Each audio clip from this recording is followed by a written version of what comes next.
Hello and welcome to Enchantment of Eternity's review for Star Trek Lower Decks Season 4, Episode 4, Something Borrowed, Something Green. This video is a part of a series of videos where I review episodes of Star Trek Lower Decks, so I have to start with a spoiler warning for Lower Decks up to Season 4, Episode 4. If you have not seen up to this point, you will not want to watch this video, otherwise some things will be spoiled for you. So, yeah, this episode's okay. I think it's definitely the weakest of the season so far. But it was fine. It wasn't like a terrible episode or anything. It was passable. We get two storylines. The storyline with Tendi, and then the storyline with Boimler. Now, the storyline with Tendi, Mariner and God, I'm blanking on the Vulcan's name. It will come to me. Anyway, something that starts with a T. I'm sure with an apostrophe. But anyway, so that storyline was okay. It was my favorite. It was my favorite out of the two for this episode. It was moderately funny. There were some really funny bits, and it was like entertaining and some character beats. But here is my big beef with this storyline. We didn't really need it, and it's not necessarily retconning Tendi's character, but it's definitely adding a element to her backstory that wasn't there before, that in my opinion is not necessary and not original. And then there's the storyline with Boimler and Rutherford, which this storyline was just silly. And I gotta admit, it had me laughing, like more than the other storyline had me laughing. But then when I sat and thought about it, I'm like, well, that's just stupid. So I got kind of mixed feelings about that storyline as well. So let me first tackle the opening scene that we get, and this time appropriately it's an Orion ship, even though this is barely referenced. It's kind of somewhat referenced in the episode later when Captain Freeman tells Tendi, it will help smooth relations with the Federation and Orions after an Orion ship was destroyed. But we're still getting this ongoing storyline that is random ships. So they always show like the lower deckers of the ship, and they always act extremely stereotypical of the species that they're representing, because it started with the Klingons and then we got the Romulans. We actually didn't get one last episode. Last episode they sort of skipped this storyline, but this episode we get the Orions, and they're acting like all pirates. And because of what Tendi has repeatedly been saying throughout the show is like, stop stereotyping Orions. Orions aren't all pirates. That made me like this one the least, because I was more sort of like the Klingon ones when they were being all like, oh, can I kill you? Let's have brunch today. Like, that's funny. I can laugh with that. And the Romulan one, it was definitely my favorite by far. They were like, oh, I'm going to deceive you. No, I am going to deceive him. Because it was ridiculous and over the top. But the Orion ones being like, oh, we're pirates. After all the Tendi stuff, it feels politically incorrect now. And also, it also feels like something they've already done on this show a lot as well, so I'm not really feeling it. So this one I didn't really care for that much, but I wonder when they're going to get to the fucking point with this storyline. Maybe towards the end of the season. I have a feeling they're setting up for the season finale, so maybe towards the end they'll start bringing this storyline in. I think we might get a few more ships destroyed before they actually start to kick the storyline in. Anyway, so we have that. Then we go to Tendi going off for this her sister's wedding. It was very obvious she didn't want to go, but Captain Freeman kind of pushed her into it, and then God, what is? I gotta look up this Vulcan's character. Her and Mariner decided to go with and make it like a girls' trip. Now, I feel like the chemistry between the three wasn't really that strong in this storyline. So yeah, so with the storyline, I feel like Talin and Mariner were just basically there for comic relief, that they didn't really add anything to the character story or to the plot. So I wasn't really, feeling them being all that necessary. It was more just about Tindy.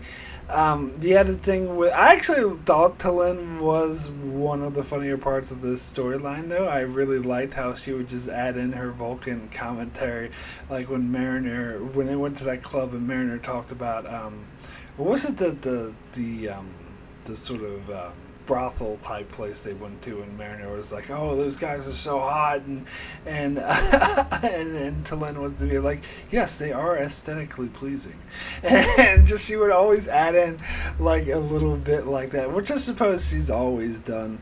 But I thought it worked particularly well in this episode. Just randomly, throwing in her Vulcan bits and Mariner, like, they had a running joke with the knife kept hitting her in the same spot every time, which when the first time it happened, she said, "Oh, it's all part of the ambiance." I was like, yeah, I saw that on the trailer too, and I was like, yeah, that's Mariner or whatever. And the second time it happened, when they actually threw it at Talin and hit Mariner instead, I'm like, yeah, that's kind of dumb. They're just like picking on Mariner. But the third time, when she was like, "Oh, let me just hide in this corner, we're far away from the knife throwing," and then the knife ricocheted off of something and hit her, and she's like, "Oh, come on!" Like, all right, that was funny because of how ridiculous it is. Are they playing? They're taking down. Stop trying to take down my poster. Jesus Christ. Anyway, anyway, that was, yeah.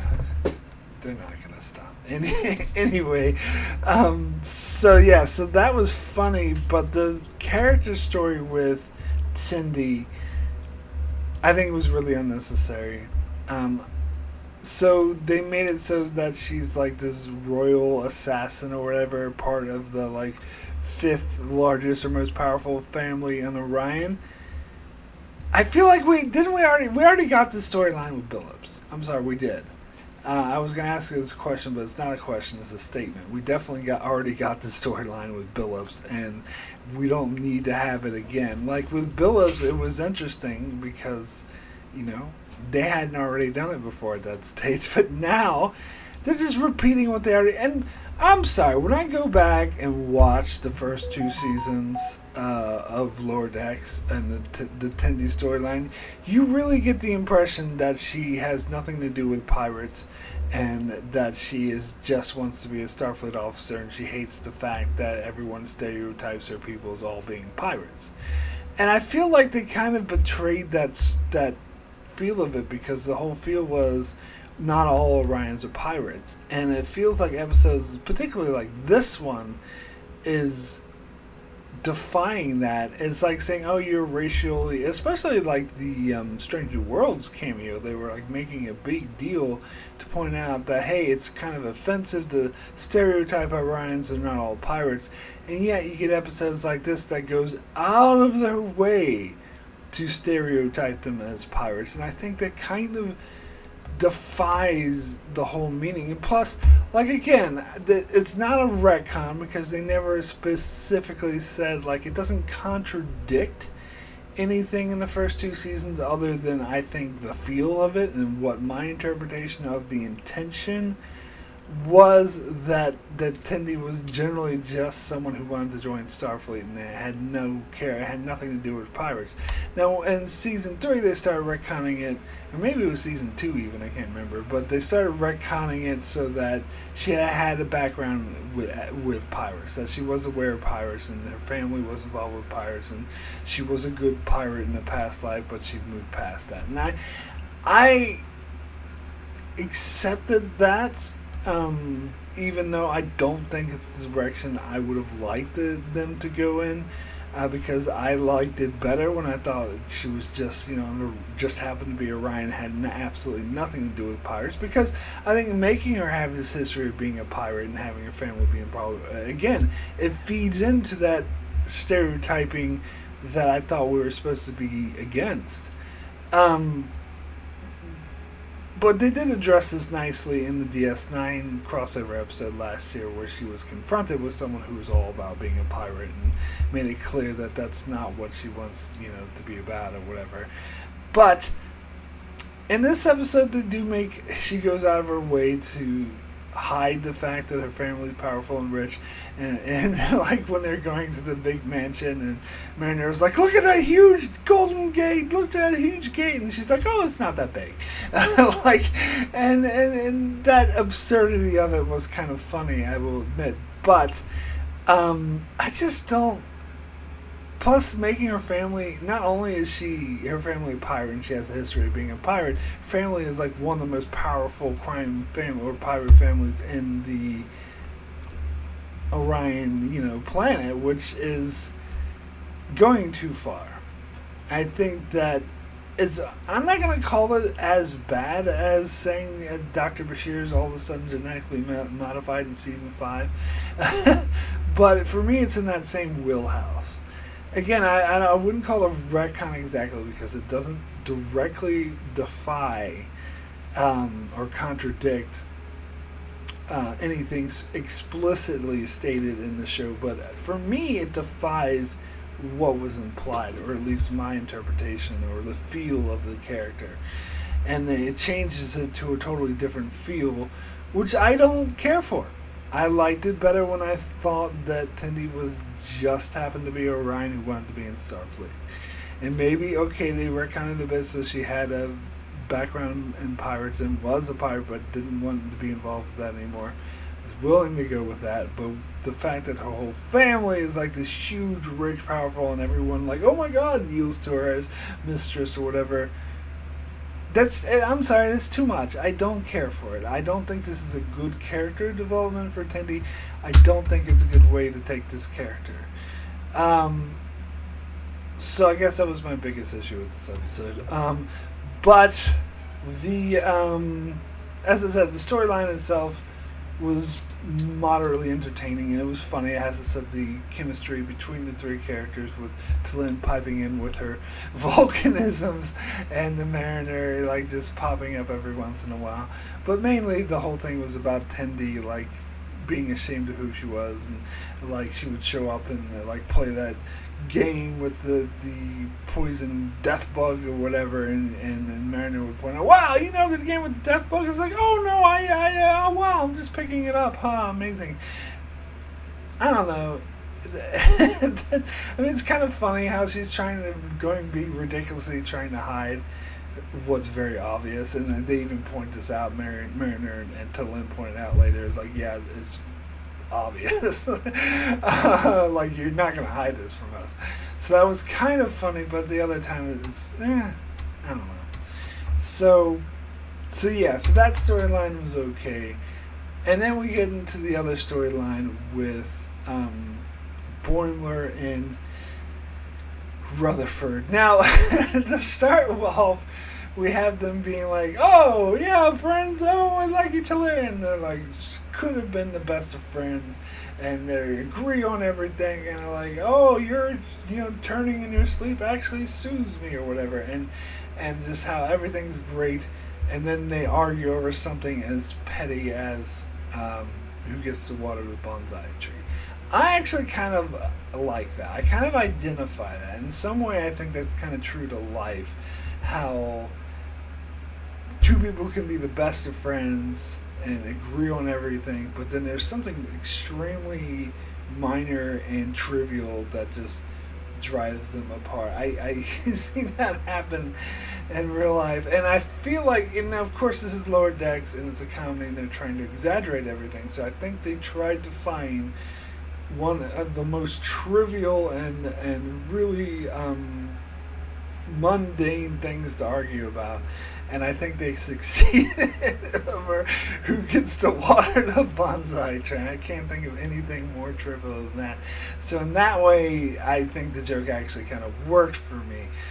But then when we get into the Samuel Clemens, the Mark Twain thing, first, again, when they were arguing over, not Mark Twain, but how they're doing it, like, and while speaking like Mark Twain, I thought was hilarious. But then they actually, so at first when they're arguing over who gets to be Mark Twain, I thought, this is kind of dumb. But then when they actually agreed on it and were like, and became good friends again because they were talking like Mark Twain, I thought was pretty funny.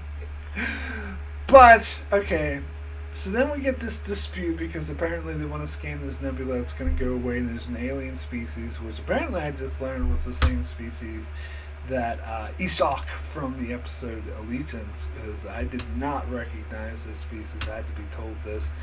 But it's interesting. But they were definitely, very quick to anger or whatever, and they were like, if you can't, then no one will get to scan it, blah, blah, and they're at an impasse. So Rutherford and Boringler is like, oh, we got the perfect idea.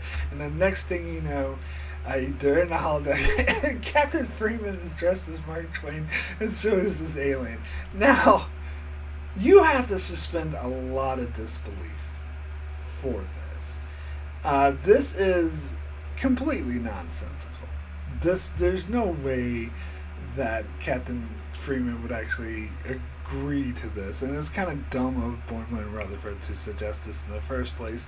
But more to the point, there's absolutely no way the alien captain would agree to this and come in dressed up as Mark Twain. But you know what? When I first saw this, I wasn't thinking logically. Like, I wasn't thinking about any of the logistics. I just saw this alien dressed up as Mark Twain sitting next to Captain Freeman dressed up as Mark Twain trying, I do declare. And I was laughing my ass off. I thought that was absolutely hilarious. Now, this is the thing about Lower Decks. It wants to be an actual canon part of Starfleet, but then sometimes it does do stuff like this, which is really silly and nonsensical, because it's also a cartoon comedy. And so it has to, sometimes, it does the ridiculous things. And people's threshold on what they will suspend their disbelief for in order for a joke, I think personally, has a lot to do with how funny they think the joke is. Because I can't think of any specific examples, but there's a lot of other examples in Lower Decks where they do stuff that's totally ridiculous, and I think it's stupid, and I really don't like it. But I think that mostly has to do with the fact that I don't find it funny. Because if the joke doesn't land, then it's just a bunch of silly nonsense. But if the joke lands, it's a bunch of silly nonsense, but it's funny, which makes a difference. And so everyone's going to have a different sense of humor, and everyone's going to have a different threshold or different opinion on what they will or will not suspend disbelief for. But for me, I thought this was hilarious, so I'm willing to just go with it, even though it is nonsensical. But just saying Captain Freeman, Mark Twain, the aliens. I love how they hard cut to it too, where Rutherford's just like, oh, we got the idea, and then the next thing you know, they're both dressed up Mark Twain. Anyway, I thought that I literally laughed out loud on that one. But when the alien rejected it and was like, oh, this is stupid, I actually didn't like that. Because, of course, it would be dumb and nonsensical if the aliens started talking like Mark Twain and they got along well and it actually worked. But the whole thing is silly and nonsensical. So if you're going to go all in and be completely silly and nonsensical, by having the alien reject it, they're being realistic. When you bring realism in, it no longer works, because the whole thing is not realistic. The whole thing is stupid and nonsensical. It's about humor, and it's not funny to all of a sudden bring realism into it and have the alien be like, this is stupid, because he's right, it is stupid. So that kind of ruins the joke for me. I would have thought it would have been better if he did accept it and did start talking like Mark Twain. Even though it would make no sense. How could this alien know who even Mark Twain is? To me, that would add to the humor, but no. They didn't go that way, so I think the second part of the joke fell flat because they brought the realism back in, because this is not real. It's nonsensical and silly, so go with the nonsensical and silly. Now, then we get this stuff with the bonsai plant. I didn't hate it, but I didn't love it either. It was kind of, I did think it was a little bit funny when he was like, oh, this bonsai plant is beautiful, and then all of a sudden, it just eats it all, and Boringler Rutherford, they're like, shocked or whatever, but other than that, it's like, whatever. Like, I didn't really have that strong of an opinion on that one way or the other, but yeah, it's just, I totally understand how someone would not like this storyline and that would not be their cup of tea. I totally get it, because it is completely ridiculous and nonsensical. But I found it funny. But anyway, so my rating for Something Borrowed, Something Green out of 10 is going to be a 7. Very good. So this episode, as I said, it was moderately entertaining. It was moderately funny. The Boringler storyline was just ridiculous, nonsensical, but at least it was funny. But the Tindy storyline, it had its funny parts and it had its interesting character bits, but for the most part, wasn't on board with what they did with Tindy's character. I think it's unnecessary. I think it's maybe a little bit retconning, and I just don't like because they already did with Billups. Why are you gonna do this again? It feels like they're just rehashing and running out of ideas when they do something like this, and unnecessary. Did I mention unnecessary? Like, I think other episodes like the DS9 one, like the Strange New Worlds crossover, handled Tindy's relationship with Orion's much better than this episode. But that's just my opinion. Anyway, so that is it for my review of the latest episode of Lower Decks. I shall be back next week to cover next week's episode of Lower Decks. So be sure to check out my channel for that. I'm also covering Ahsoka weekly, and as well as going back and reviewing earlier episodes of Star Trek Next Generation, and covering many other videos and many more videos on Star Trek and other shows as well. So be sure to subscribe so you can keep up with all of that. And thanks a lot for watching.